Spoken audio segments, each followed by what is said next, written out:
ayiwawe ukuthi sesiphile esikhathini esinzima whereby abantu sebethatha izinkulumo zethu bakhanda ubudlelwano ebanganini babo ngamagama ethu just because they need something from them.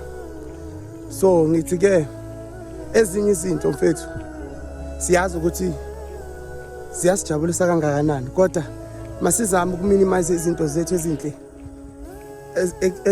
esiphethe ikusasa lethu, singasikhulumi ebantwini esibona ukuthi labo bantu bakhanda ubudlelwane ezitheni zethu ngamagama ethu memedinga something.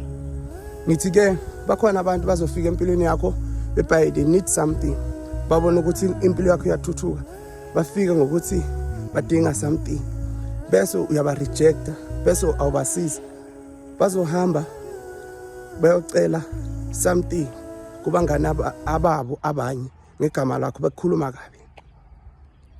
So be careful ngalezo zinto abantu abazofika empilweni yakho bedinge something bese bekhanda ubudlelwane ngawe ngezinto abasidingayo kubantu abanye. Sheshe uqhele kulabo bantu abanjalo.